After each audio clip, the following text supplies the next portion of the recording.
Sebelum mendengarkan firman Tuhan, kita bersatu di dalam doa. Kiranya damai sejahtera Allah yang melampaui segala akal akan memelihara hati dan pikiranmu dalam Yesus Kristus untuk mendengarkan kebenaran firman Tuhan yang menjadi bekal kehidupanmu di tengah-tengah dunia ini. Amin. Shalom saudara-saudariku, kita akan mendengarkan kebenaran firman Tuhan pada Minggu Rogate ini, diambil daripada kitab 1 Tawarik pasalnya yang ke-17, ayatnya yang ke-16 sampai dengan ayatnya yang ke-27. Demikian dikatakan di sana. Mari kita dengarkan firman Tuhan. Lalu masuklah Raja Daud ke dalam, kemudian duduklah ia di hadapan Tuhan sambil berkata, "Siapakah aku ini ya Tuhan Allah, dan siapakah keluargaku, sehingga Engkau membawa aku sampai sedemikian ini? Dan hal ini masih kurang di mata-Mu ya Allah. Sebab itu Engkau telah berfirman juga tentang keluarga hamba-Mu ini dalam masa yang masih jauh, dan telah memperlihatkan kepadaku serentetan emas manusia yang akan datang, ya Tuhan Allah. Apakah lagi yang dapat ditambahkan Daud kepadamu dalam hal Engkau memuliakan hamba-Mu ini? Bukankah Engkau yang mengenal hamba-Mu ini? Ya Tuhan, oleh karena hamba-Mu ini dan menurut hati-Mu, Engkau telah melakukan segala perkara yang besar ini dengan memberitahukan segala perkara yang besar itu. Ya Tuhan, tidak ada yang sama seperti Engkau, dan tidak ada Allah selain Engkau menurut segala yang kami tangkap dengan telinga kami. Dan bangsa manakah di bumi seperti umat-Mu Israel, yang Allahnya pergi membebaskannya menjadi umatnya untuk mendapat nama bagi-Mu dengan perbuatan-perbuatan yang besar dan dahsyat, dan dengan menghalau bangsa-bangsa dari depan umat-Mu yang telah Kau bebaskan dari Mesir. Engkau telah membuat umat-Mu Israel menjadi umat-Mu untuk selama-lamanya, dan Engkau ya Tuhan menjadi Allah mereka. Dan sekarang ya Tuhan, diteguhkanlah untuk selama-lamanya janji yang Kau ucapkan mengenai hamba-Mu ini dan mengenai keluarganya, dan lakukanlah seperti yang Kau janjikan itu. Maka nama-Mu akan menjadi teguh dan besar untuk selama-lamanya, sehingga orang berkata, Tuhan semesta alam, Allah Israel adalah Allah bagi orang Israel. Maka keluarga hamba-Mu Daud akan tetap kokoh di hadapan-Mu, sebab Engkau ya Allahku telah menyatakan kepada hamba-Mu ini bahwa Engkau akan membangun keturunan baginya. Itulah sebabnya hamba-Mu ini telah memberanikan diri untuk memanjatkan doa ke hadapan-Mu. Oleh sebab itu ya Tuhan, Engkaulah Allah dan telah menjanjikan perkara yang baik ini kepada hamba-Mu. Kiranya Engkau sekarang berkenan memberkati keluarga hamba-Mu ini, supaya tetap ada di hadapan-Mu untuk selama-lamanya. Sebab apa yang Engkau berkati ya Tuhan, diberkati untuk selama-lamanya. Bapak, Ibu, saudara-saudariku yang terkasih dalam nama Tuhan kita Yesus Kristus, pasti kita pernah merancangkan sesuatu yang baik di dalam kehidupan kita. Pasti kita pernah merencanakan sesuatu yang baik dalam kehidupan kita. Bapak, Ibu, saya dulu pernah merencanakan atau merancangkan bagaimana nanti luar biasanya masa depan saya. Ketika saya duduk di bangku SMA, saya merancangkan, bahkan saya merencanakan apa yang harus saya lakukan ketika saya telah lulus nanti dari bangku SMA. Bapak Ibu, apakah Anda tahu bahwa saya dulunya bercita-cita dan merencanakan, bahkan merancangkan kehidupan saya dulunya adalah untuk bergabung di dunia hiburan. Saya memutuskan ketika itu, ketika nanti saya tamat SMA, ada baiknya saya hidup di dunia entertainment. Karena memang apa? Karena memang saya lihat dulunya kehidupan para entertainment itu, kehidupan para artis itu sungguh amat sangat menyenangkan. Melihat kehidupan entertainment saya tertarik. Sehingga memang saya merencanakan, saya merancangkan masa depan saya dan kehidupan saya nantinya ada di tengah-tengah mereka juga. Tetapi pada akhirnya Tuhan mengarahkan saya bukan ke sana. Banyak perjalanan yang harus saya lakukan atau yang harus saya lalui sehingga memang saya dapat sampai kepada titik penemuan jati diri bahwa sesungguhnya kehidupan saya bukan hidup di entertainment atau di dunia hiburan, tetapi kehidupan saya menjadi hamba atau pelayan Tuhan di tengah-tengah gerejanya. Bapak Ibu, mungkin saudara-saudari yang mendengarkan firman Tuhan saat ini juga punya rencana tersendiri di dalam kehidupan Anda. Ada saja mungkin pada saat ini dua orang telah mengambil sebuah kesepakatan untuk melangsungkan sebuah janji suci pernikahan. Tetapi karena di tengah-tengah pandemi corona saat ini, maka apa yang dirancangkan itu tidak bisa terrealisasikan dan tidak bisa dilaksanakan. Bapak Ibu, banyak rancangan, banyak rencana yang telah kita susun di dalam kehidupan kita, tetapi sering sekali apa yang kita rencanakan, apa yang telah kita susun tidak sesuai dengan apa yang kita harapkan. Demikian juga Daud di dalam kehidupannya. Daud menyusun rencana yang begitu indah. Bukan hanya untuk kebaikan bagi dirinya sendiri, tetapi dia merasa apa yang hendak dia lakukan juga menjadi hormat kemuliaan bagi Tuhan.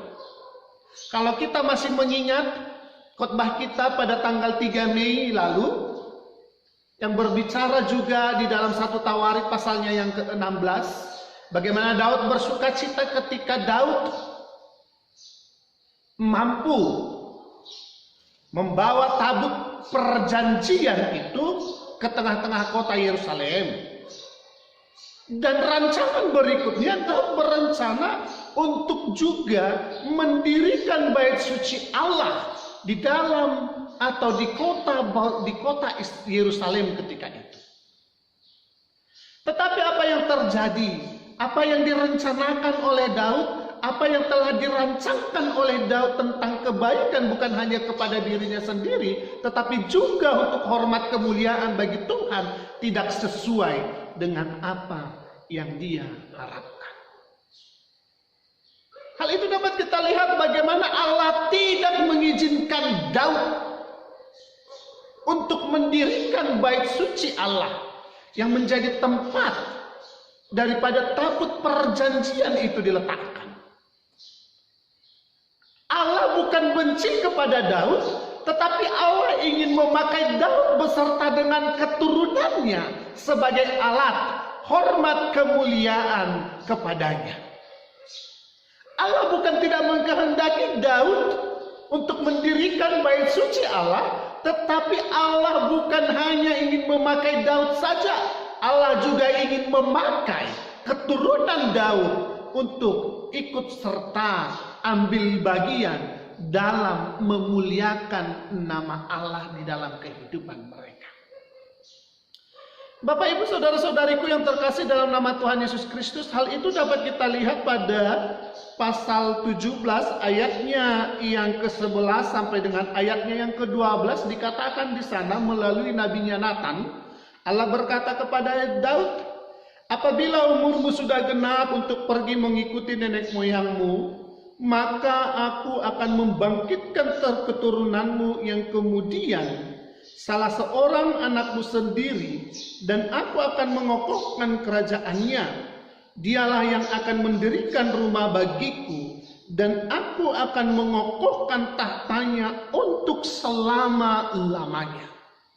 Di sana adalah pekerjaan yang begitu luar biasa yang Tuhan ingin tunjukkan di tengah-tengah kehidupan Daud. Allah tidak ingin hanya memakai Daud, tetapi Allah juga ingin memakai keturunan daripada Daud untuk hormat kemuliaan bagi namanya. Bapak, Ibu, saudara-saudara yang terkasih dalam nama Tuhan Yesus Kristus, melihat peristiwa itu sebenarnya Daud begitu luar biasa bersuka cita, sehingga dia mengekspresikan sukacitanya dengan berdoa dan mengucap syukur kepada Tuhan. Kalau kita melihat pada ayat yang ke-16 dan ayat yang ke-17, Daud di sana bukan mengadakan pertentangan kepada Tuhan, tetapi Daud bertanya, bagaimana mungkin Tuhan memakai keluarga Daud yang notabene kita kenal dan kita ketahui bahwa keluarga Daud pada ketika itu adalah keluarga yang tidak berkenan di hadapan Allah secara ukuran manusia. Salomo yang merupakan anak dari Batseba yang didapatkan oleh Daud dari hal yang tidak wajar. Kalau kita melihat itu sebenarnya bahwa sesungguhnya secara ukuran manusia, Daud atau bahkan keturunan Daud tidak layak dan tidak pantas lagi menjadi alat kemuliaan Tuhan. Tetapi Tuhan berkehendak lain, tetapi Tuhan berkata lain di dalam kehidupan Daud. Tuhan bukan hanya ingin memberkati Daud, tetapi Tuhan ingin memberkati juga keturunan Daud di dalam kehidupannya. Bapak, Ibu, saudara-saudari yang terkasih dalam nama Tuhan Yesus Kristus, perikop khotbah kita kali ini kita diajarkan dari kehidupan Daud yang mengatakan bahwa di balik sebuah peristiwa yang kita hadapi atau di balik sebuah rencana yang tidak kita inginkan di dalam kehidupan kita, ternyata selalu akan mendatangkan kebaikan bagi kita di dalam hidup. Itu terlihat daripada kehidupan Daud. Daud menginginkan pendirian bait suci Allah di tangannya, tetapi Allah tidak menginginkan hal itu. Tetapi Daud jernih berpikir bahwa apa yang dirancangkan oleh Allah itu adalah yang terbaik dalam kehidupan Daud dan dalam kehidupan keluarga Daud. Sehingga memang Daud mengucap syukur kepada Allah walaupun peristiwanya seperti itu. Walaupun Allah tidak berkenan bahwa Daud mendirikan bait suci Allah, tetapi Daud mengucap syukur kepada Tuhan atas segala peristiwa yang terjadi di dalam kehidupannya. Dia tidak bersungut-sungut, dia tidak kecewa, dan dia tidak menolak Tuhan di dalam kehidupannya. Justru dia berdoa dan mengucap syukur kepada Tuhan atas apa yang dilakukan oleh Tuhan di dalam kehidupannya. Itu adalah perjalanan kehidupan Daud. Yang mengajarkan kita juga bahwa ternyata di dalam kehidupan keseharian kita tidak selamanya apa yang kita rancangkan dan kita inginkan dalam kehidupan kita menjadi sebuah kebaikan. Bahwa ternyata pekerjaan tangan Tuhan jauh lebih dahsyat dibandingkan pekerjaan tangan kita. Apa yang kita rencanakan ternyata tidak selalu itu untuk kebaikan kita. Tetapi yakinlah, ketika apa yang kita rencanakan atau apa yang kita inginkan tidak sesuai dengan harapan kita, ada sesuatu yang indah yang Tuhan sedang persiapkan di dalam kehidupan kita.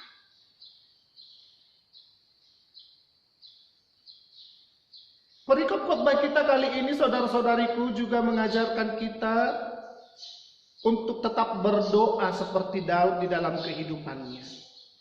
Daud berdoa kepada Tuhan. Walaupun tidak sesuai dengan kenyataan hidupnya, dia tetap berdoa mengucap syukur kepada Tuhan. Walaupun apa yang direncanakan di dalam kehidupannya tidak diinginkan oleh Tuhan, tetapi dia tetap berdoa dan mengucap syukur kepada Tuhan. Bagaimana dengan kita?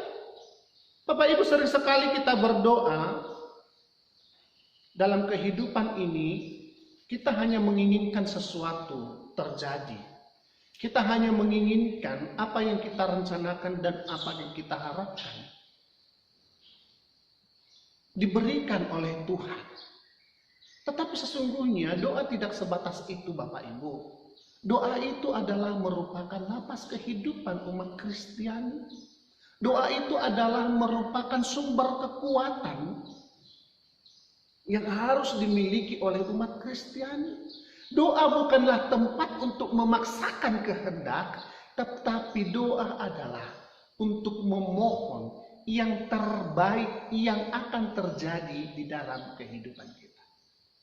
Bapak Ibu saudara-saudariku yang terkasih dalam nama Tuhan Yesus Kristus, pasti Bapak Ibu sering berdoa dalam kehidupan Anda. Saya juga berdoa dalam kehidupan saya. Tetapi sering sekali doa kita itu adalah doa yang memaksa kehendak kita supaya apa yang kita inginkan terjadi dalam kehidupan kita. Apa yang kita inginkan itu yang kita doakan. Kita tidak pernah mengucap syukur atas apa yang telah Tuhan lakukan dalam kehidupan kita. Atau bahkan kita jarang sekali mengucap syukur atas apa yang Tuhan telah lakukan ke dalam kehidupan kita. Kita justru lebih sering menuntut ini dan itu, ini dan itu, ini dan itu di dalam kedua kita. Tetapi pada saat ini Daud mau mengajarkan kita agar kita berdoa, mengucap syukur kepada Tuhan apapun yang terjadi. Walaupun realita kehidupanmu tidak sesuai dengan apa yang kau harapkan dan apa yang kau inginkan, engkau harus tetap berdoa dan mengucap syukur kepada Tuhan. Karena di kitab Amsal ada berkata, banyaklah rancangan di hati manusia, tetapi kehendak Tuhanlah yang terjadi. Dalam kehidupan ini kita harus akui bahwa apapun yang terjadi adalah atas kehendak Tuhan dalam kehidupan kita. Kita harus akui apapun yang kita hadapi pada saat ini itu adalah atas kehendak Tuhan di tengah-tengah kehidupan kita. Di tengah-tengah pandemi corona pada saat ini, Bapak Ibu, kita juga diajak oleh Daud untuk tetap berdoa kepada Tuhan. Walaupun banyak pada saat ini peristiwa-peristiwa yang jauh di luar nalar daripada kemanusiaan kita, walaupun peristiwa-peristiwa saat ini yang jauh daripada rancangan dan rencana yang kita miliki, tetapi kita harus tetap berdoa dan mengucap syukur kepada Tuhan karena kita masih diberi kesempatan untuk menikmati berkat Tuhan dan untuk melakukan yang terbaik untuk Tuhan. Peristiwa saat ini bukanlah peristiwa untuk bersungut-sungut dan mengeluh, tetapi peristiwa saat ini di tengah-tengah pandemi corona ini kita diajak agar tetap berdoa, berrogate di dalam kehidupan kita, agar lewat doa juga kita diperhatikan oleh Tuhan, diberi kekuatan, dan senantiasa Tuhan menyertai dan melindungi kita. Di dalam berdoa kepada Tuhan, kita memohon peneguhan janji Tuhan yang menyelamatkan kita dari tengah-tengah pandemi corona ini, agar kita diselamatkan dan janjinya tetap teguh di dalam hidup dan keberimanan kita kepadanya. Tetaplah berdoa. Apapun yang terjadi di dalam kehidupanmu, tetaplah berdoa. Walaupun kenyataan kehidupanmu tidak sesuai dengan apa yang kau inginkan, walaupun apa yang kau rencanakan tidak sesuai dalam kehidupanmu, Daud mau mengatakan, tetaplah berdoa. Karena di dalam doa engkau akan mampu melewati segala sesuatunya dalam kehidupanmu. Amin. Kita berdoa. Terima kasih ya Tuhan Allah Bapa kami yang kudus dan yang maha mulia atas kasih setia Tuhan yang Tuhan berikan dalam kehidupan kami. Kami telah mendengarkan kebenaran firman Tuhan, dan biarlah Tuhan yang senantiasa memakai kami menjadi alat kemuliaan bagi nama Tuhan, dan ajari kami Tuhan agar tetap mengucap syukur kepada Tuhan dalam setiap kehidupan kami, agar kami juga dapat menerima setiap apa yang terjadi di dalam kehidupan kami. Ini kami Bapa dalam keberadaan kami, ini kami di tengah-tengah keberdosaan kami, menyerahkan kehidupan kami ke dalam tangan pengasihan Tuhan. Biarlah Tuhan yang tetap menyertai dan menjagai kami. Dalam Kristus Yesus kami mengucap syukur dan berdoa. Amin.